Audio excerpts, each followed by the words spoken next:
साथियों, आपके अपने प्यारे YouTube चैनल परमात्मा की शहर में आपका पुनः एक बार स्वागत है। इस समय हम लोग अयोध्या के एक अनोखे और पुराने मंदिर श्री चारुशिला मंदिर में पहुँचे हैं।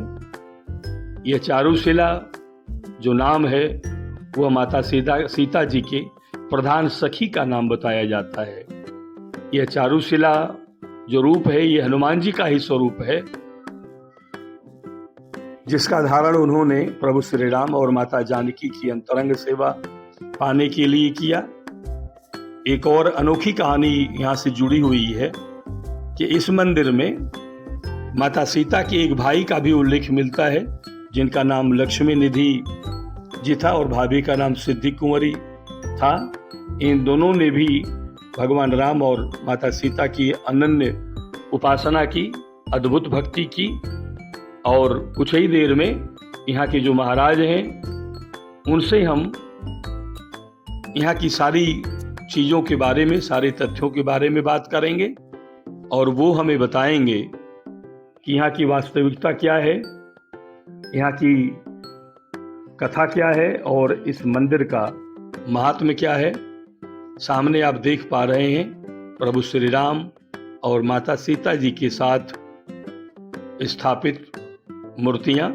और एक खास बात यहाँ पे और भी है कि इस मंदिर में 3500 शालिग्राम का संग्रह है, जिनका दर्शन करके हम बड़े ही सौभाग्यशाली मानेंगे। मंदिर बहुत प्राचीन मंदिर है। अभी हम लोग अयोध्या जी में श्री चारुशिला मंदिर में हैं और यहाँ पे 3500 शालिग्राम स्थापित हैं भगवान हरि नारायण ठाकुर जी के रूप में। और यहाँ के महात्मा पुजारी भगवान के सेवक के रूप में यहाँ का महात्मा बताने के लिए हमारे पास मौजूद हैं। सामने महाराज का शुभ नाम अवधभूषण दास। अवधभूषण दास महाराज जी, जय श्री राम। जय श्री राम। महाराज जी, मंदिर के विषय में कुछ बताएं। ये मंदिर बहुत प्राचीन मंदिर है। यहाँ हमारे पूर्व महात्मा जानकी शरणदास जी ने इनकी स्थापना किया था और उसके बाद फिर महात्मा होते गए, जो पुनर्निर्माण पुनरुद्धार होता गया। लगभग 200-300 वर्ष पुराना मंदिर है। अच्छा जी। यहाँ हम लोग मिथिला पक्ष के उपासक हैं। मतलब क्या हुआ मिथिला पक्ष का उपासक? मिथिला पक्ष का उपासक है कि हमारी किशोरी जी ही मुख्य है। हम लोग सीता जी को बहन के रूप में मानते हैं, राम जी को बहनोई के रूप में, इसलिए मिथिला उपासक है। बहन बहनोई तो मिथिला वाले ही मानेंगे। बिल्कुल, इसलिए हम लोग मिथिला उपासक हैं। आप रहने वाले भी कहाँ के हैं? रहने वाले तो हम एमपी के हैं। ये हमारे गुरुदेव हैं। गुरुदेव ने हमारे ये महाराज, हाँ ये है श्री राम हर्षण दास जी महाराज। राम हर्षण दास जी महाराज। आपने सीता जी को अपनी छोटी बहन माना। ये हमारे गुरुदेव की माता जी हैं। इन्होंने अपनी सीता जी को बच्ची माना। इनके रिश्ते के कारण यहीं से प्रारंभ हुआ। इनके कारण वो अपनी छोटी बहन माने और उसी के हम शिष्य लोग सब अपनी बहन मानते हैं, बहन बहनोई के रूप में। महाराज जी, अंदर थोड़ा भगवान का परिचय कराएं। अंदर आप न जाइए, यहीं से करा देंगे। यहाँ जितने स्वरूप विग्रह हैं सब राम जी किशोरी जी के ही स्वरूप हैं। जी, यहाँ भी राम जी किशोरी जी स्वरूप है, वो भी है, ये भी है। यहाँ पे जितने भी मूर्तियाँ जोड़े के रूप में दिखाई पड़ रही हैं, सब राम जी सीता जी हैं। जो सबसे बड़ी है वो भी राम जी भगवान श्री राम माता जानकी है। उनको दाहिनी तरफ मधुर सरकार के नाम से बोलते हैं। ये हमारे रास बिहारी जी हैं, राम जी सीता जी ये रास बिहारी के नाम से हैं। और इस किनारे में हमारी सीता जी की प्रधान सखी चारुशिला के रूप में विराजमान।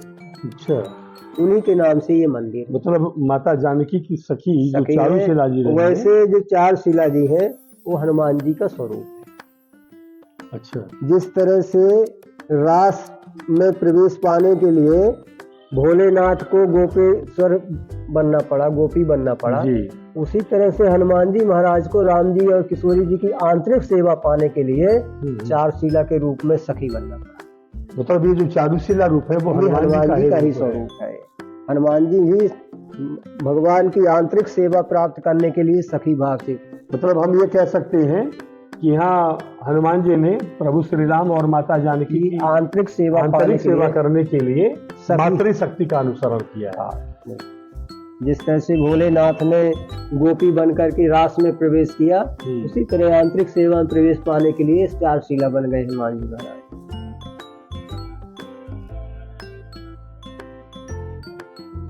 सीता जी के भाई के भी, भैया का भी विग्रह है जो कहीं नहीं मिलेगा।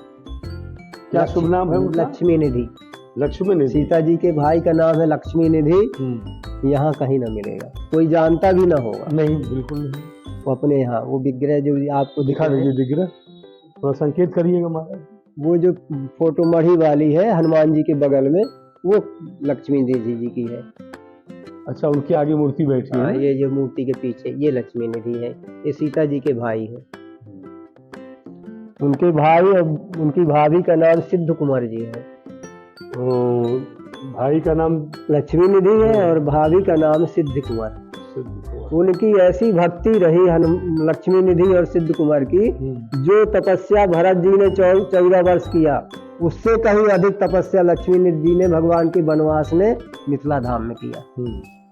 थोड़ा सा माता सीता के भाई दयानिधि लक्ष्मी निधि जी और उनकी पत्नी सिद्ध कुंवर जी के विषय में थोड़ा विस्तार से बताइएगा कि ये लोग किस तरह से, मतलब सीता माता के भाई बहन थे, मतलब ये महाराज जनक के पुत्र, जनक के ही पुत्र थे। महाराज जनक के पुत्र जनक के यही है, लक्ष्मी निधि जी। हाँ। और उनकी पत्नी का नाम सिद्ध कुंवर जी। और मतलब कि अध्यात्म में उन्हें मिथिला धाम वाले तो ज्ञान वाले थे, ज्ञान मार्गी थे, लेकिन भगवान राम जी के दर्शन के बाद उनका ज्ञान मार्ग सब समाप्त हो गया और प्रेम मार्ग में आ गए भगवान के दर्शन।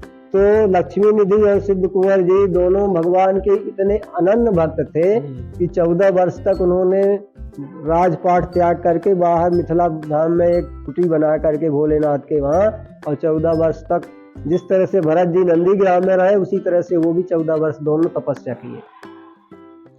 इस तरह तपस्या किए कि राम जी जब वनवास से लौट के आए तो पहचान नहीं पाए, उससे ढांचा भर बचा था शरीर। इस तरह से तपस्या। तो उनकी भेंट कहाँ हुई भगवान राम जी से सीता जी से, क्योंकि वो मिथिला थे और भगवान आए अयोध्या में भेंट करने के लिए, तब ना वहाँ अब मिथिला धाम गए, वहीं विवाह हुआ, वहीं भेंट हुई। विश्वामित्र लेके गए, यहाँ से बक्सर लेके गए, बक्सर से फिर धनुष यज्ञ देखने के लिए मिथिला धाम पहुंच गए। पुस्तिका है महाराज जी। चारुशिला मंदिर के ठीक सामने श्री राम हर्षणम मंदिर बन रहा है। यह श्री चारुशिला मंदिर का ही भाग है। लगभग 10 करोड़ की लागत से बन रहे इस मंदिर में जल्द ही श्री चारुशिला मंदिर की सारी मूर्तियों की स्थापना की जाएगी। मित्रों, परमात्मा की सैर YouTube चैनल को सब्सक्राइब कर लीजिएगा। हम आगे भी आपको अयोध्या के इसी तरह से पावन स्थलों का दर्शन कराते रहेंगे। कमेंट भी करिएगा जय श्री राम का नारा लिख करके, और जल्द ही हम अगले वीडियो में एक बढ़िया जानकारी, एक अच्छी कथानक, एक अच्छे मंदिर के विषय में बताते हुए बहुत जल्द मिलेंगे। जय श्री राम।